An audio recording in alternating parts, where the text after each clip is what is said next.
queremos mostrar uno de los grandes acentos de la formación ministerial y una particularidad de los padres seudistas es su formación académica, intelectual. Entonces, quisiera motivarlos desde las constituciones. Hay en el número 81 un aspecto, 81-84, pero por ahora voy a tocar el 81, que es muy importante, explícitamente para nosotros, porque son nuestras constituciones, dicen, el progreso de los conocimientos. Conocimientos y crecimiento espiritual. Si lográramos articular ese binomio, nos va a ir muy bien. Yo lo que aprendo en la academia es en función de la experiencia espiritual. Y a su vez, la experiencia espiritual está en relación con la vida pastoral. Mira que se dinamiza todo. A veces nosotros somos los que creamos niveles. Entonces, ahora estamos en la academia, pasemos a la oración, salgamos a la pastoral, vivamos en comunidad. No, es un método sincrónico. No es un método gradual, sino está en total unión. El elemento que toquemos afecta todas las relaciones de la formación, esos 4 grandes aspectos que decimos. Y eso está en el número 81 de las constituciones para que lo tengamos presente.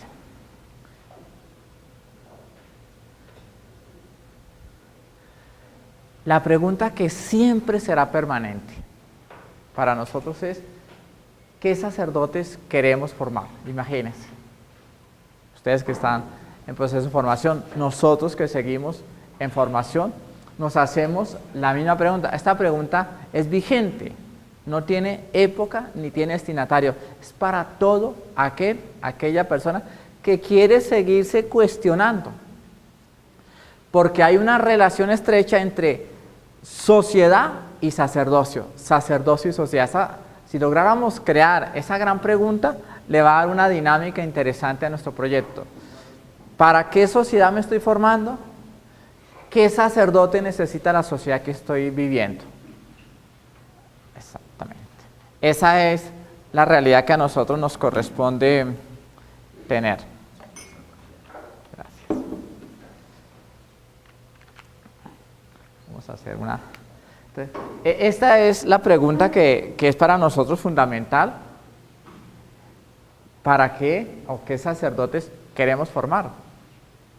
Ustedes hoy lo ven como muy lejano, pero el tiempo es tan rápido que mañana ustedes estarán aquí, al frente de un equipo o de un grupo de jóvenes que hay que hacerles esta pregunta. Entonces la pregunta es permanente. Vamos a ver si después de tanto esfuerzo podemos mover esto, porque ya se me olvidó. ¿A dónde hay que disparar? ¿Arriba o abajo? Vea, es que este chino me confunde.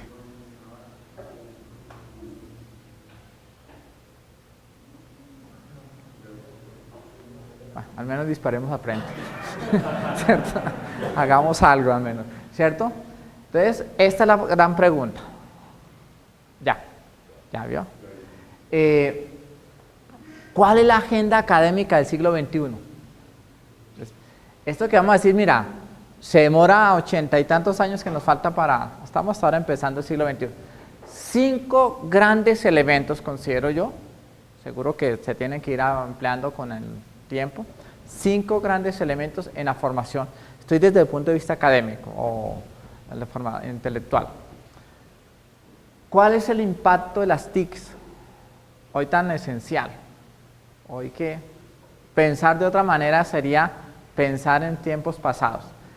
El papel de la mujer, imagínense, este es un tema relevante, totalmente importante para la sociedad. No estoy pensando únicamente para el sacerdocio, sino, bueno, para la sacerdocio no tanto, para la realidad de la mujer es importante, ¿ven? La reestructuración poblacional. Ustedes están formando y van a ser mañana agentes de pastoral, ¿de qué población? Esta es fundamental, esta pregunta. La radicalización de las minorías. Y por último, la globalización. El orden que le quieran dar no importa. Aquí yo coloqué un orden de acuerdo a lo que iba pensando, pero no es que ese sea el orden, primero las TICs y lo último la globalización, no. Como ustedes la organicen, lo importante es que no salga de su agenda académica. Y por lo tanto, como dije al principio, el postulado es, tocas tú un elemento de la formación y se activan todas. Esa es la agenda académica, por lo tanto debe ser la agenda pastoral. Si ustedes no tienen esto presente, estamos haciendo un problema delicadísimo. Por un lado formándonos académicamente y por otro lado trabajando pastoralmente. Entonces esto es un desquicio. Y a veces nuestra vida es así, de desquicio. Sabemos muchas cosas, pero a la hora de la pastoral hacemos otras distintas. Pensamos que lo que yo aprendo no se puede aplicar, o lo que la gente necesita no es lo que yo conozco. Entonces hay que ir cerrando esas brechas y empezar a establecer los puentes. Entonces se acerca el cambio. Al menos ya aprendí a usar esto. Es un gran logro, el manejo rudimentario de las TICs, son unas TICs muy manuales. El impacto de las TICs. Permítanme recordar 2 o 3 cositas. Esto yo creo que lo sabemos mucho, pero estamos conectados, nuevos lenguajes, la conectividad. Una pregunta inicial, ¿ustedes a qué red social pertenecen? Sería básico. Habría que empezar a crear nuestras propias redes o vincularnos a redes. Y digamos que todos pertenecemos a una red que se llama la congregación. Entonces, un gran esfuerzo que está haciendo el Padre General es todos estos medios virtuales de informarnos. Es una red muy sui generis, para no decir otra palabra. Entonces, pero se pudiera trabajar. No la red es esa lista de amigos a los que yo les mando mi mensaje. No, esa no es una red. Una red es un medio para establecer un conocimiento. Ese es el criterio. Y por eso lo llamamos red. Entonces, un medio que tenemos a través de las TIC para establecer un conocimiento. Entonces establecemos una red. Imagínense que nosotros los eudistas estableciéramos la red carismática. Mira que no la hay. Hay portales de pronto, hay comunicaciones, pero una red es aportar un nuevo conocimiento. Entonces, ahí hay.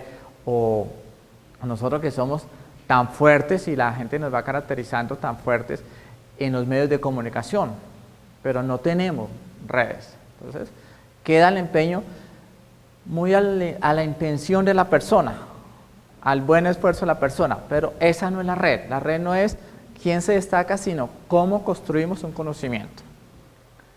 Existe la ciencia. A mí cuando me hicieron la cirugía fue a puro cuchillo, ya ustedes será a tecnología, ¿ve? Ya ni se sentirá, les meterán ahí una pastillita y los analizarán, ¿ve? Eso es una cosa, eso no es fantasía, eso es realidad. Realidad. Y los eudistas, pues, tenemos que saber eso. Ese es el mundo. Nosotros tenemos un mundo de ni siquiera el siglo XX. Si lo tuviéramos del siglo XX estaríamos más o menos, pero a veces nuestro mundo es del siglo XXVIII, del siglo XVIII. No, desfasadísimo.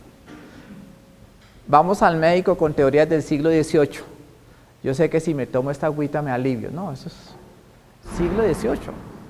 Tómese la agüita y no se va a aliviar, se va a tranquilizar. ¿Ves que son 2 cosas distintas? Entonces, el tamaño del mundo.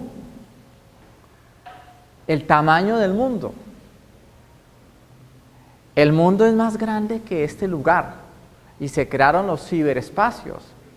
¿Se imaginan? ¿Se imaginan todo lo que hay que trabajar? Y esta es una necesidad que está planteando la sociedad. Nada de esto que estoy diciendo es imaginario ni es probable, es real. Y de pronto estamos el siglo XXI va en el año 14 y nosotros de pronto ya estamos algo rezagados, ya nos cogieron 14 años de diferencia. Las TIC nos demuestran también la educación, el conocimiento. Es increíble lo que se logra. Se hizo el semestre pasado un diplomado de espiritualidad budista para laicos, ¿cierto? Para asociados, creo, Padre Gregorio. Era increíble. Abuelitas que no sabían escribir, pero ya sabían manejar el computador. Eso es una cosa increíble. Es decir, cómo la gente se quiere interesar. Pensábamos antes, se está rompiendo el paradigma que alguien se inventó, que es que las TIC es de los jóvenes y los adultos y los mayores no usan sino lápiz y papel. No, eso está mandado a recoger. La educación es un medio y las TIC acercan las posibilidades de formar. Antes el grave problema de la educación es que era excluyente, solamente los que tuvieran unos recursos de cierta proporción podían acceder a la educación. Hoy, a través de las TICs, la educación se democratizó. La gran mayoría pudiera acceder a la educación. Entonces, imagínense una pastoral de ese estilo, que no los tuvieran que ver a ustedes una vez a la semana, sino que los estuvieran viendo, mi teléfono o el de quién, sino que los estuvieran viendo permanentemente. Esa es una realidad maravillosa que nos corresponde a todos nosotros estar organizando. El sistema de control del Estado, que es el peligro que tenemos. También un mal uso de las TIC termina en espionaje. Todo el ejemplo que está pasando en Estados Unidos, que está pasando en el mundo, eso es una experiencia real.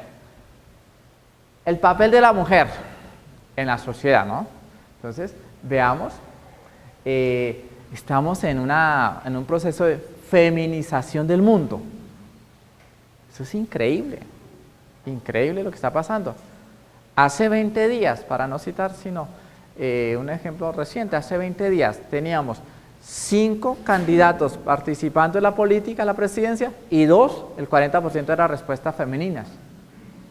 Eso nunca se había visto. Y antes, porque se unieron 2, eran 3. La respuesta femenina a los grandes cargos es admirable. Entonces, eso nos está demostrando en un ejemplo, un cargo tan importante, la presidencia, pero vayamos a otros niveles, la respuesta y la presencia de la mujer es totalmente novedosa. Pero ellas están descubriendo algo que nosotros todavía no nos hemos dado cuenta, y es que no quieren ser más utilizadas. Y nosotros, en nuestro papel, desde la vida ministerial, no podemos acercarnos a la mujer para seguirlas utilizando en nuestras labores pastorales, sino ahí es que involucrarlas en sus dimensiones pastorales. El gobierno femenino, ¿se imagina? Esto ya no es una hipótesis, eso ya, vayan aquí a Brasil. Yo no quise ir a Brasil, el padre general me insistió, pero le dije, no padre, yo no voy a Brasil, porque él quería que fuera el año pasado, yo quería ir a este año. Entonces, bueno, prefería yo ir al mundial, ¿ve? Él quería que fuera la jornada de jóvenes, pero ya uno no es para eso, ¿ve? Uno es como para el mundial. Entonces, pero van a Brasil, ¿ve? Lo gobierna una mujer, el país. Van a Chile, van a Argentina, sin movernos de nuestro vecindario. Entonces, ahí está el gobierno. El nuevo lenguaje. El nuevo lenguaje no simplemente es que terminemos las palabras en A o en O, no, es una nueva forma de pensar. Y aquí lo dice otra psicología. Podemos cerrar.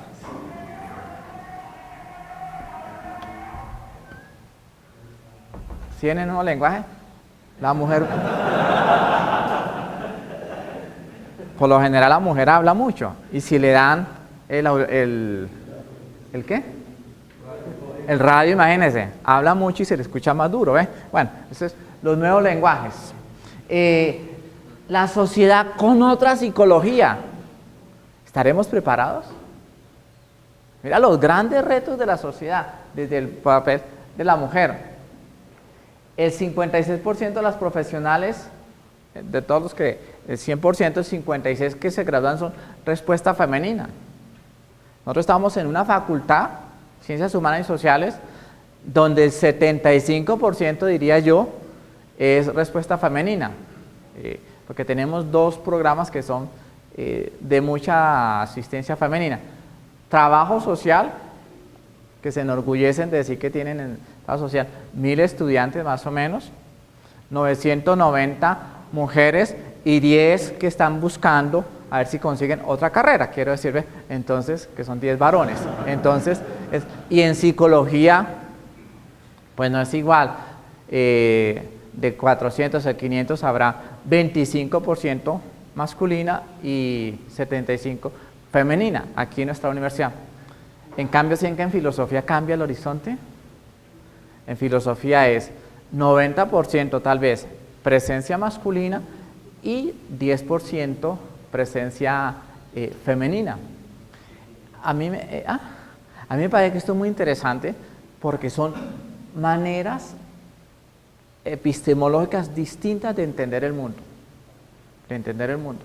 Y vea que nosotros, como salimos con todo ese argumento filosófico, no logramos causar nuevos retos y elementos a esta presencia de la mujer en la iglesia. Entonces, ahí hay realidades. Ya hoy ellas ocupan pues todos los espacios, bendito Dios, en el campo empresarial, en el campo administrativo, en el campo gerencial, en la política, dijimos hace un momento. Tercera gran reto en la agenda del siglo XXI, reestructuración poblacional. Les tengo a ustedes una mala noticia y es que en el 2025 habrán 2.000 millones de personas de tercera edad. Es decir, ustedes trabajando con jóvenes, imagínense, vayan pasando adultos. ¿Por qué? Porque cuando sean presbíteros, esa es la población que los va a buscar. Entonces, esa es la realidad. Vea que nosotros a veces nos formamos para lo que tenemos, pero no nos formamos para lo que se necesita. Y eso es lo que se llama visión. Entonces, imagínense. Entonces, pudiéramos decirle al padre Gregorio que el otro año haga un plan de formación y que sea tercera edad, por ejemplo. Eso va a ser de mucho impacto.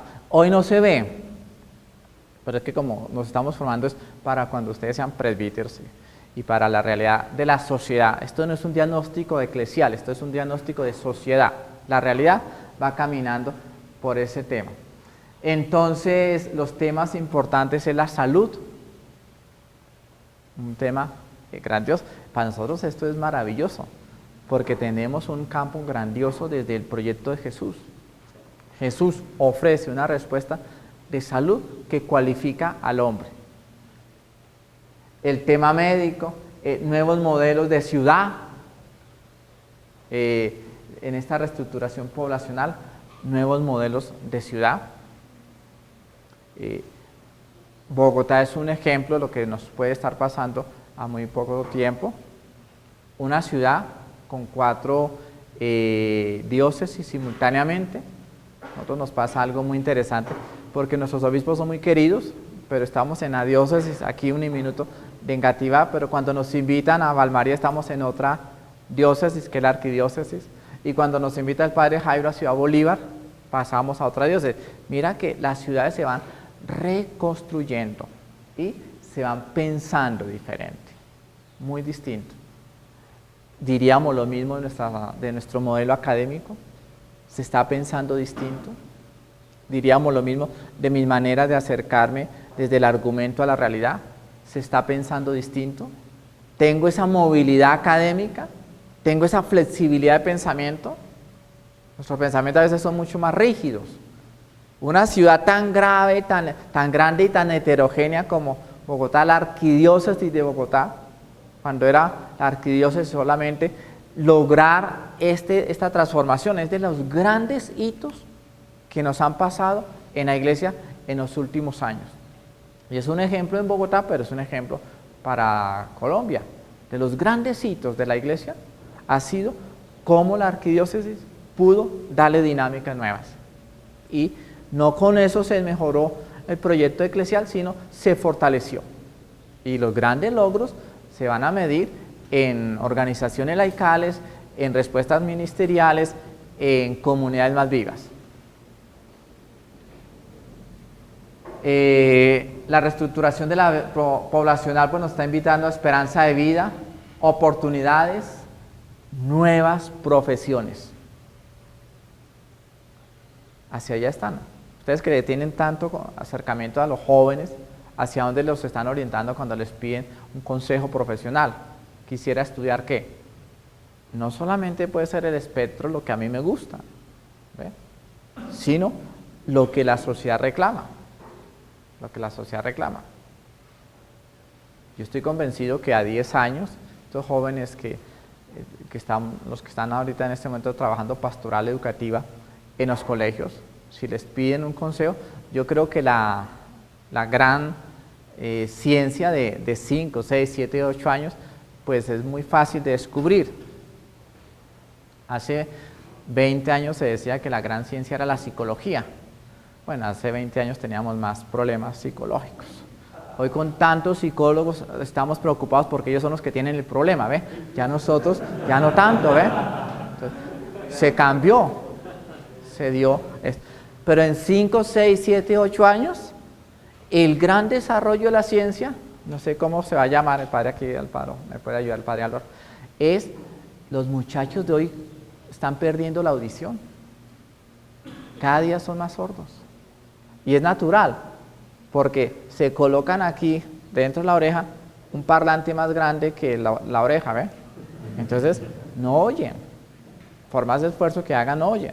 Entonces, imagínense. Entonces, ahí hay nuevas profesiones. Entonces, la reestructuración. Está decreciendo la población. Europa, ya afortunadamente estamos replanteando nuestra situación. En Europa se nos están abriendo nuevas alternativas. En nuestro nivel de congregación, pues América comienza a ser ese pulmón para la congregación, todo este dinamismo de los jóvenes.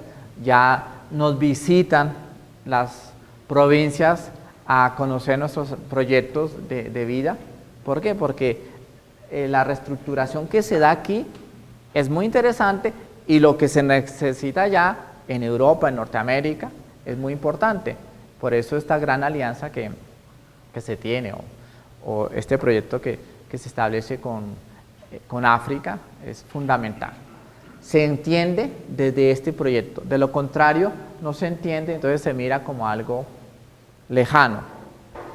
Radicalización de las minorías religiosas.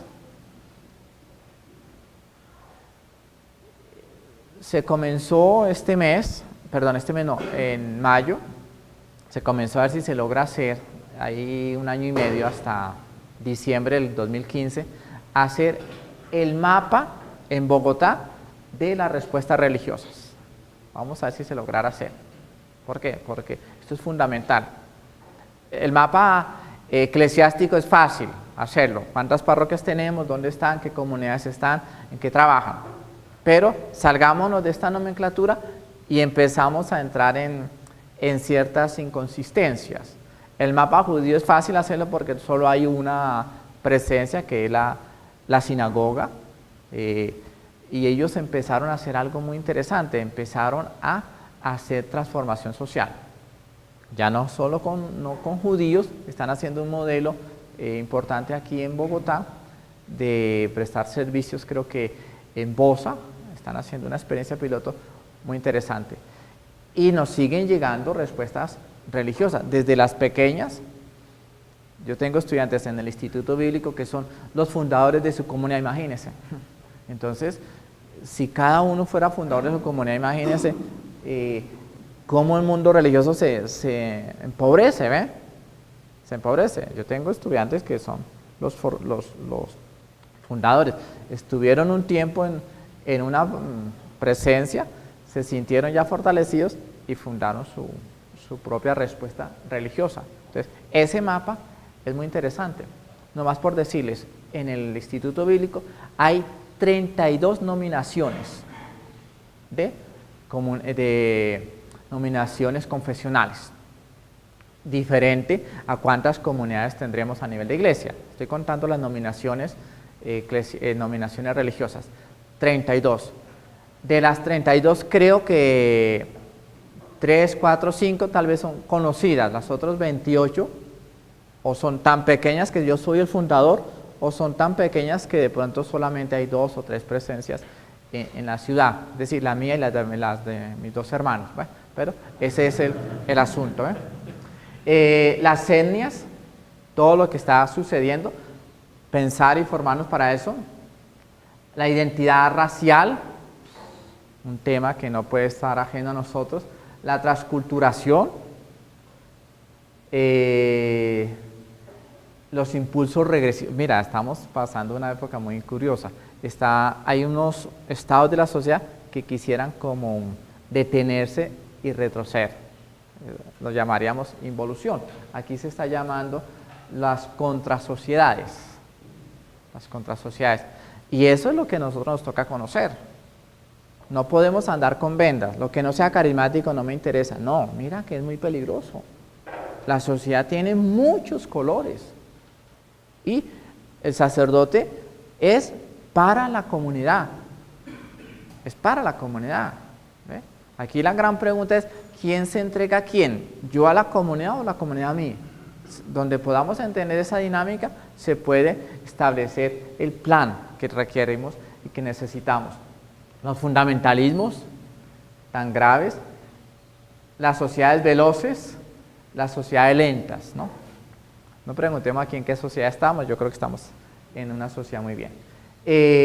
La globalización, quinto aspecto de la realidad, las TICs, la mujer, la reestructuración, el empoderamiento de las minorías y la globalización.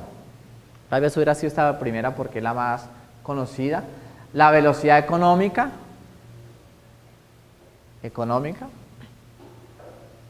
Ahora es muy fácil pedir donaciones al exterior, no es sino abrir una cuenta y ya. ¿Ve? Nosotros todavía pidiendo ofrendas a la salida de la parroquia. Entonces, ve que pudiéramos hacer algo ahí novedoso. Entonces, ahí hay una experiencia, yo trabajo empresarial y una de las grandes cosas que he aprendido es eso, la velocidad económica.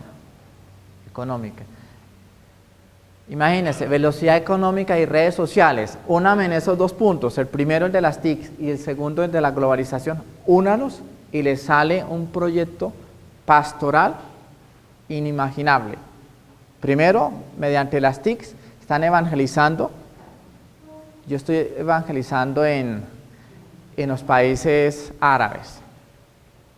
Tenemos familias que se han tenido que ir de Colombia por dinero, esto sí no es por problemas sociales ni políticos, sino por dinero, porque trabajaron y estudiaron petróleos, pues se fueron donde está el petróleo. Me parece que eso es un argumento razonable.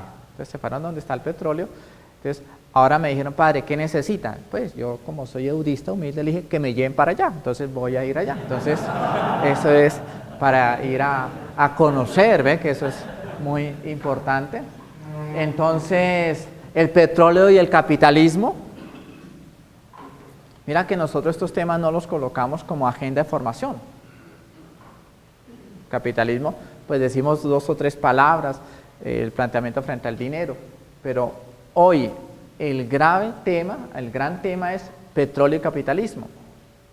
El gran debate que se está dando es frente por qué los carros, mira que el gran debate que hacen las multinacionales, por qué los carros eléctricos no pueden ser el carro del futuro. ¿Qué intereses hay detrás de eso? No simplemente tecnológicos, sino económicos. Entonces, y así nos pudiéramos colocar en las líneas. Los grandes líderes son las personas que piensan hacia dónde va el mundo y no esperan lo que el mundo hace. Entonces, el nuevo presidente de Alfa es todo esto de pisos y cerámica, ¿cierto? Entonces, ellos se hicieron una pregunta muy grave. Aquí en Colombia se está legalizando la minería, ¿ves? Todas estas minerías clandestinas y todo, se le está colocando un orden.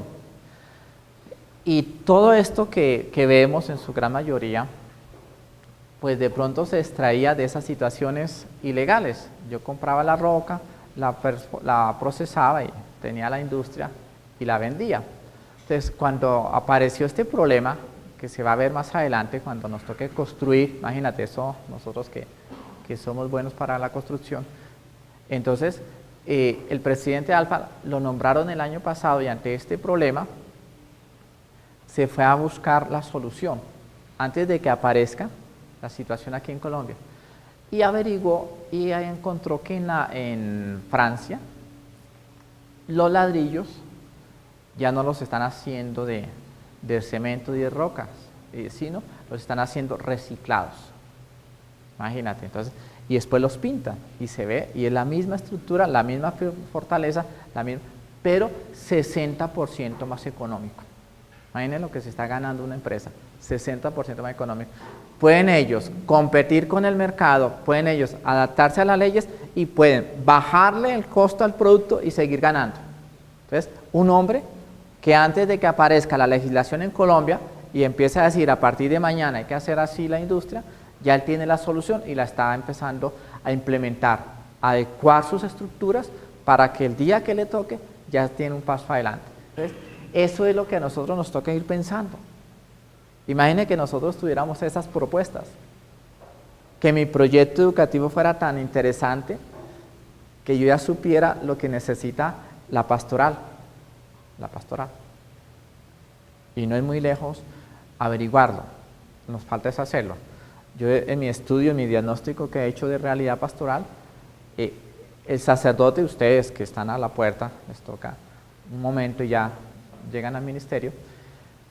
¿Cuál es la pastoral dentro de 3 y 4 años? La pastoral express. Esa es la pastoral. Ya la gente no va a ir a buscarlos a donde estamos, sino vamos nosotros a ir donde la gente nos necesita. Y eso no es una ilusión. Cuando se pensaba esto en el campo médico se hacía imposible. ¿Yo cómo voy a trasladar un hospital para atender a un paciente en su casa? Y hoy sí se hace. Hoy tú tienes urgencia y ya no llamas una ambulancia, llamas un servicio médico. Y es tan competente el servicio médico que le ahorran muchas veces el tener que ir al hospital. Ya vas al hospital en situaciones de gravedad. Entonces, se está cambiando el paradigma. Pero nuestras pastorales todavía están muy estáticas frente a eso. Por eso esta globalización y esta agenda que les estoy proponiendo es una agenda de formación que nos tiene que a nosotros llamar la atención. Los centros de diálogo, China, India, Estados Unidos, y casi que en ese orden. Estados Unidos ya perdió la hegemonía, ahora es China, ahora es India. Entonces, muy pronto yo creo que la universidad no nos va a pedir solamente inglés, sino nos debe pedir mandarín, porque o si no estamos fuera de la globalización. Tema ecológico, el agua. Imagínense que nosotros, todo esto es lo que la gente espera que le demos respuestas.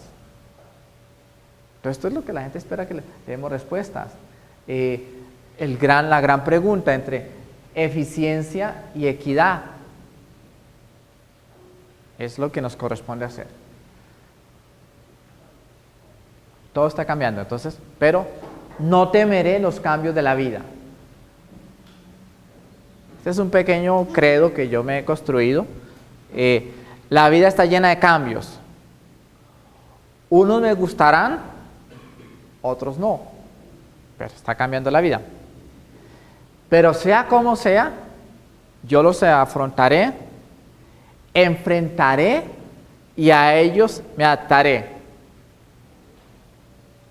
Yo sé que lo podré hacer. Entonces, esa es. Mira que en el campo académico la gente le tiene mucho miedo a los cambios. Ustedes lo han visto en sus clases, donde llega el profesor y plantea una nueva manera de ver la realidad y los mismos estudiantes son los que se retraen, ¿ve?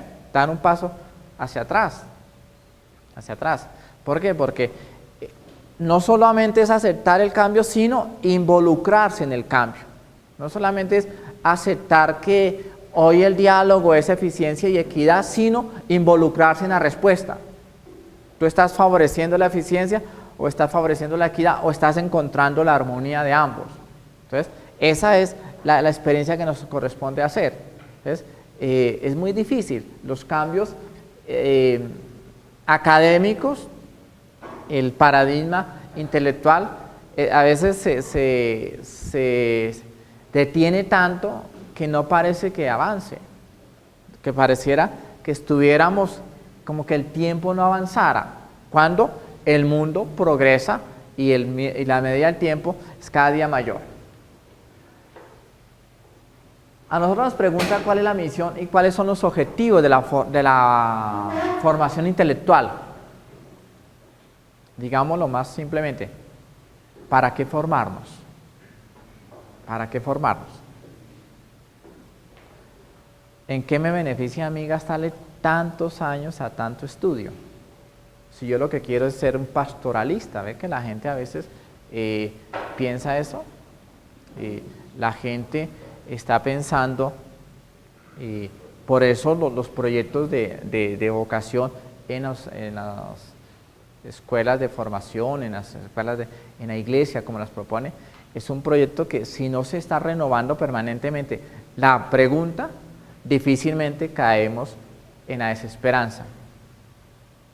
Nosotros los seudistas, todos los años que le gastamos a esto, yo lo doy como un testimonio y la gente lo ve como un asombro. Mientras un muchacho en 5 años se profesionaliza aquí en Colombia en una carrera, nosotros gastamos 11 años. Pues sí, casi más del doble, 11 años. Y la gente dice, pero padre, para leer la Biblia eso en 6 meses basta. Eso es cierto, pero como yo no soy lector de la palabra, sino constructor de comunidad, eso cambia. Y yo sí quisiera que lo pensara. Nosotros no somos simplemente los que leemos la palabra, los que hacemos la oración. Ese es un medio, pero la realidad es nosotros somos los constructores de la comunidad. Queremos ser y tomamos todo lo que nos dice San Juan Eudes, ser pastores según el corazón de Dios. Mira que esa sí es una frase que cala en nuestro corazón. ¿Por qué estamos en un proceso de formación académica? Porque yo quiero ser un pastor según el corazón de Dios. Si yo quiero conocer la Biblia, pues hay cursos hasta en internet en 3 meses y la gente los estudia y ya sabe Biblia. Pero yo no soy un conocedor de la palabra, yo soy un pastor según el corazón de Dios. Esa es la gran pregunta. Y los objetivos y los presupuestos de la formación académica van en función de esa respuesta. ¿Y cómo es ser un pastor según el corazón de Dios? Contribuir al desarrollo y transformación de la iglesia. Esto es esencial, esencial. Nosotros no solamente queremos ser presbíteros, sino transformadores en la iglesia. Y somos, y lo tenemos, y si algo nos reconoce el entorno, es que los padres seudistas sí han logrado encontrarle nuevas formas de vivir el ministerio en función de la comunidad. Esto es grandioso. Entonces, ahí nos toca seguirlo construyendo y hay que seguir pensando respuestas. Si ayer encontramos respuestas, hoy tenemos que encontrar respuestas. Los problemas de ayer ya se solucionaron con las respuestas de hoy, pero los problemas de hoy los estamos solucionando con las respuestas de ayer. Entonces ahí es incongruente. Ahí es donde aparece el talante académico que nos corresponde a nosotros. Bueno, esta filmina lo que más pudiéramos decir es desconocer la existencia de otros, con mayúsculas lo estoy llamando, otros modos de pensar, otros modos de construir procesos, otros modos de interrelacionarse con la realidad. Desconocer eso es no estar haciendo presencia en la realidad. Haciendo presencia en la realidad. Y mira que nosotros hasta en nuestras lecturas escogemos lo que nos gusta, ¿ve? ¿Y usted por qué no lee el libro? Ve, es que ese autor no me atrae, no me agrada, ¿ve? Es que lo que él dice no me gusta. ¿Pero lo conoce? No, no lo conoce, pero no le gusta. ¿Ve? Puro concepto le aplicamos a la formación académica, conceptos estéticos. ¿Me gusta o no me gusta? Pero eso no es un criterio. Yo diría, no me convencen sus argumentos, no comparto sus argumentos, estoy de acuerdo en sus argumentos en este aspecto, pero en los otros argumentos no los comparto. Pero desconocer ese nivel esa presencia de los otros es empobrecer nuestro mundo intelectual de formación. ¿Cuál es nuestra ruta de formación? Es la pregunta. ¿Conocemos? Este es un encuentro de socialización o de democracia, ahora que se llama. ¿Conocemos las condiciones de producción política? ¿Por qué hacer esta ruta? ¿Por qué me corresponde a mí hacer esa ruta que se me está señalando aquí arriba? Simplemente, a veces la gente dice, padre, ¿por qué toca si no me sacan? ¿Ve? ¿Y usted por qué está estudiando Biblia? Padre, ¿por qué toca? ¿Y usted qué? No, es que toca. ¿Ve? No conocemos los... Uy, ¿qué pasó aquí? Se encogió.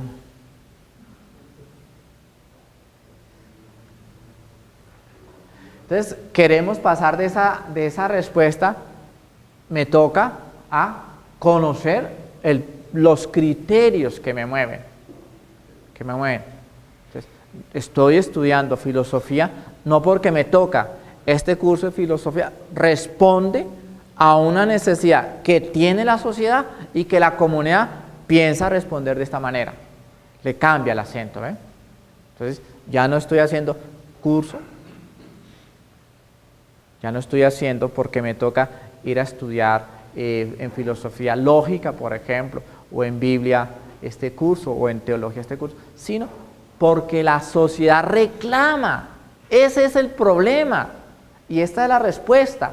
Y la comunidad, mi comunidad, por eso es el plan de formación específico de nosotros. Lo que voy a decir aquí es específico. No coincide en otros niveles de formación, en otras propuestas parecidas. Entonces, si ustedes van y hablan con compañeros que tengan aquí de otra comunidad religiosa, no les coincide esto. Y no les debe coincidir porque nosotros asumimos el problema desde una postura. El problema de esos 5 elementos de diálogo con el siglo XXI los asumimos desde una postura. Esto es fundamental que lo tengamos presente. ¿Qué ideas están apoyando nuestro plan de formación? Nuestra ruta académica, si quieren.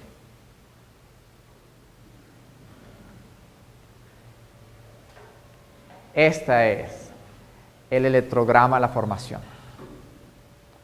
Ese es el corazón de nuestra parte académica, la articulación entre fe y razón. Fe y razón. Entonces, es ese nuestro proyecto. Ve que el corazón late y no se va a cansar de latir ante eso. Nosotros lo respondemos de 3 maneras.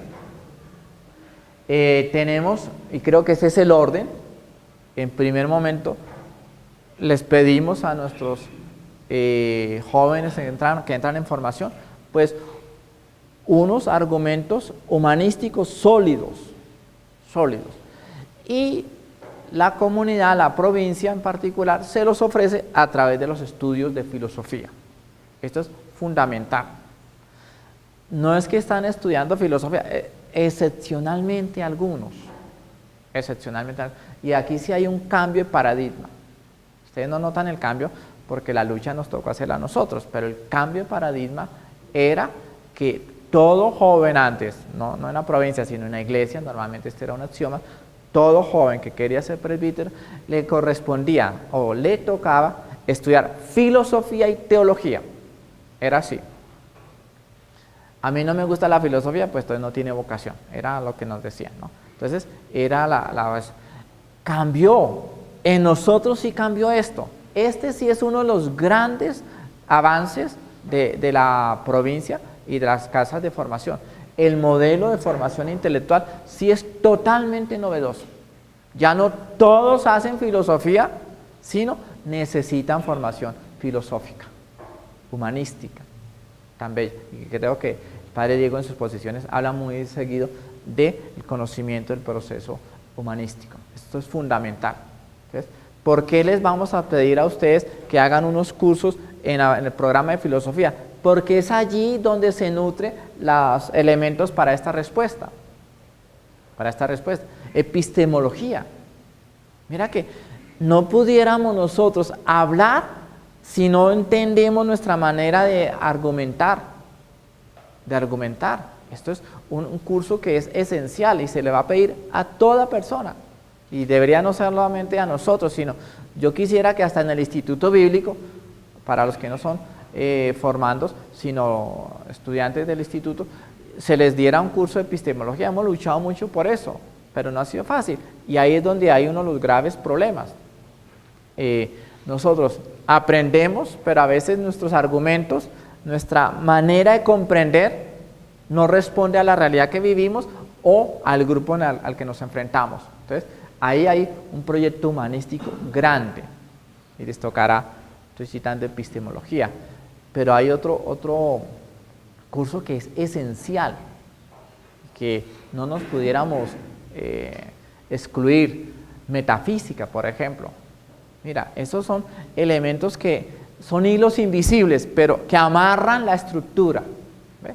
Aquí como el edificio, no vemos los hilos que la amarraron, pero es tan firme que entran y salen y la gente se moviliza porque hay una muy buena estructura.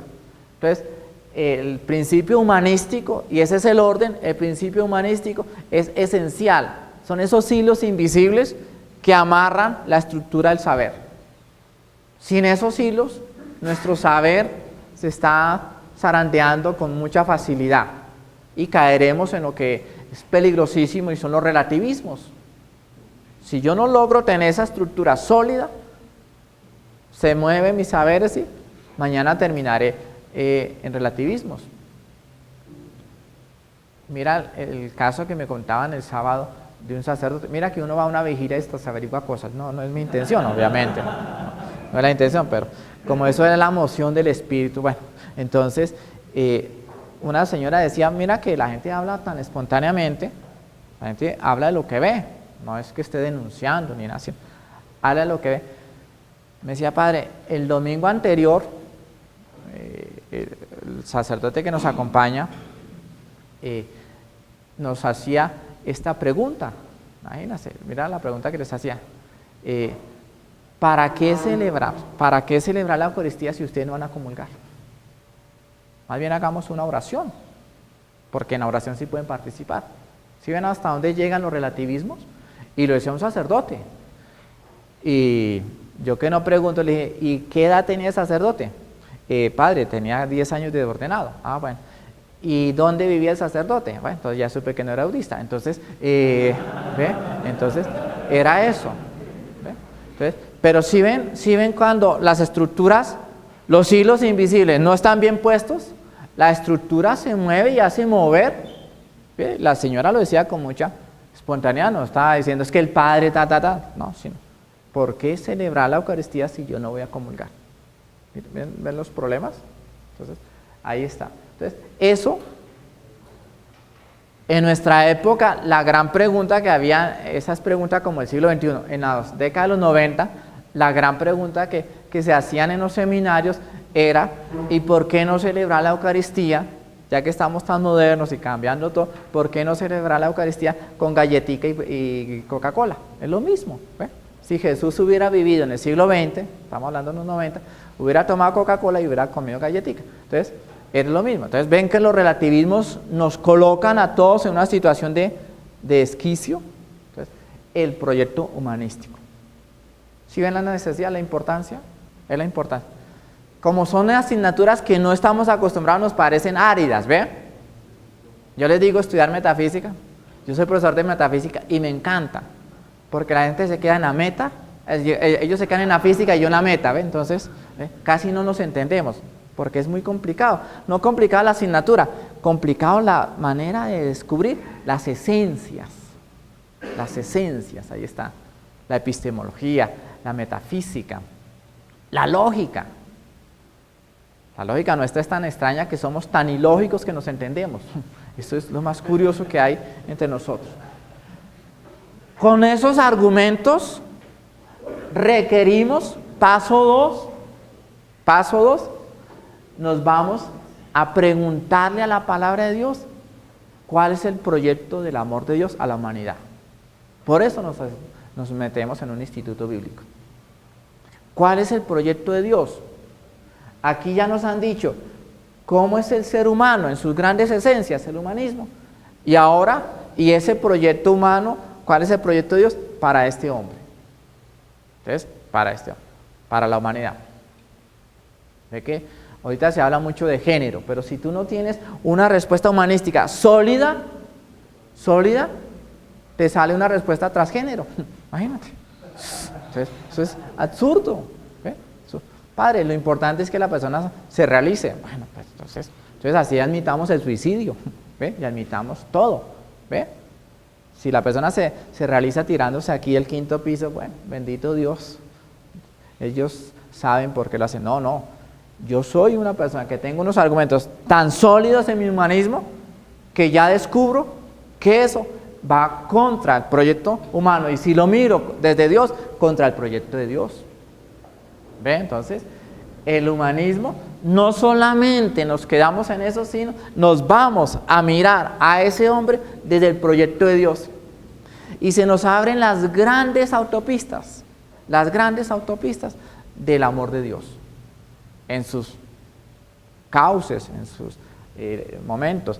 El texto bíblico, es el mismo texto bíblico, mirado de distintos horizontes. Los métodos exegéticos, los métodos de investigación, los métodos teológicos, las introducciones. Es el mismo texto, dándole cada día más profundidad. Piensen que la Sagrada Escritura, o lo que pretendemos aquí en Sagrada Escritura en el Instituto Bíblico, es ser exploradores, ¿ve? Estamos trabajando hacia el fondo. No somos decoradores, no quisiéramos embellecer el texto, sino explorarlo, argumentarlo, preguntarlo. ¿Por qué? Por eso nosotros, a diferencia de muchos grupos de oración, nosotros leemos la Biblia no con los ojos cerrados, sino con los ojos abiertos, ¿ve? Porque es que cuando se cierran los ojos, nos queda en la emoción, la sensación, ¿ve? Pero cuando es con el ojo abierto y bien abierto, por eso no es bueno que hagan la tarea a medianoche, sino bien abierto el ojo, puedan explorar y tocar cada día más profundidad. Nunca van a tocar fondo, pero sí van a estar cada día más en la profundidad. Casi que, gracias. Casi que la pregunta sería, ¿hoy dónde estoy? En la profundidad. Y por último, la teología que se hace en la Universidad Javeriana. ¿Por qué? ¿Por qué teología? Mira que esto es uno de los grandes aportes que nos da la comunidad a nosotros. Ser teólogos de una universidad eclesiástica, pontificia, no solo eclesiástica, sino pontificia. Nos pone en el conocimiento de la iglesia donde está la iglesia. Entonces, ese es el valor. Este es el itinerario.